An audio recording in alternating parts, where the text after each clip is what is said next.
بسم اللہ الرحمن الرحیم، السلام علیکم ورحمۃ اللہ وبرکاتہ۔ پیاری بہنوں، آج میں آپ کو بہت ہی پیاری احادیث کا خلاصہ بتاتی ہوں کہ 3 گناہ ایسے ہیں جن کو اللہ عز و جل کبھی معاف نہیں فرماتا۔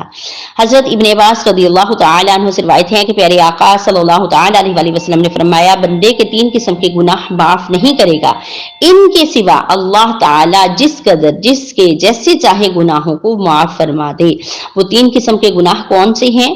اللہ تعالیٰ کے ساتھ کسی کو شریک ٹھہرانا۔ اللہ عز و جل قرآن پاک میں ارشاد فرماتا ہے، ان اللہ لا یغفر ان یشرک بہ ویغفر ما دون ذلک لمن یشاء۔ یہ بے شک اللہ تعالیٰ اپنے ساتھ شرک کرنے والے کو پسند نہیں کرتا، اس کے سوا جسے چاہے معاف فرما دے۔ جادو کرنا یا کروانا۔ نمبر 3 ہے اپنے مسلمان بھائی کے ساتھ حسد کرنا۔ اس کی مختصر جو ہے وضاحت کرتی ہوں، یعنی اگر کوئی آدمی ان گناہوں سے توبہ کیے بغیر مر جاتا ہے تو اس کو معاف نہیں کیا جائے گا۔ ان گناہوں کے علاوہ اور جتنے گناہ ہوں گے اگر اللہ چاہے تو معاف فرما دے۔ شرک جو ہے اس قدر سنگین جرم ہے کہ شرک کرنے والے آدمی کا کوئی عمل قبول ہی نہیں کیا جاتا۔ استغفر اللہ استغفر اللہ۔ تو پیاری بہنوں کو صدق کے ساتھ کلمہ طیبہ بھی پڑھتی رہا کریں اور ایسے اعمال سے بھی محفوظ رکھیں خود کو۔ دوسری بات کیا ہے؟ جادو۔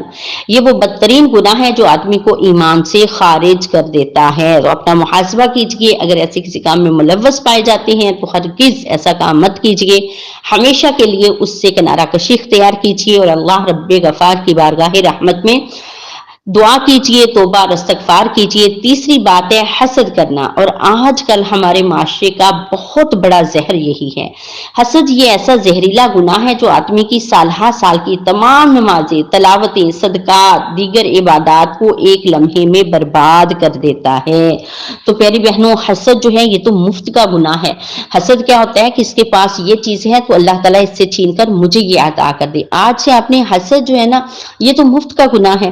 اللہ کی رحمت کے خزانے تو بھرے پڑے ہیں۔ اگر آپ کو کسی کی اولاد، کسی کا بیٹا، کسی کا رزق، کسی کا گھر، کسی کا کو آواز، کچھ بھی اچھا لگتا ہے تو آپ دعا کیجئے، یا اللہ اس میں بھی برکت عطا فرما، اور تیری رحمت کے شفاخانے بھرے پڑے، تیری رحمت کے دروازے کھلے ہوئے ہیں، مولا اپنی رحمت سے مجھے بھی ان چیزوں کو برکت عطا فرما، مجھے بھی یہ چیزیں عطا فرما۔ یعنی حاسد جو ہوتا ہے وہ کیا کہتا ہے؟ اللہ کی تقسیم سے راضی نہیں ہوتا۔ آج سے ہم نے ایسا کچھ نہیں کرنا۔ اگر کسی کا کچھ اچھا لگتا ہے تو اللہ سے دعا کرنی ہے، یا اللہ اس کو بھی عطا کر اور اس کے تو فعل مجھے بھی عطا فرما۔ اللہ تعالی ہم سب کو ان گناہ کبیرہ سے بچنے کی توفیق عطا فرمائے۔ وما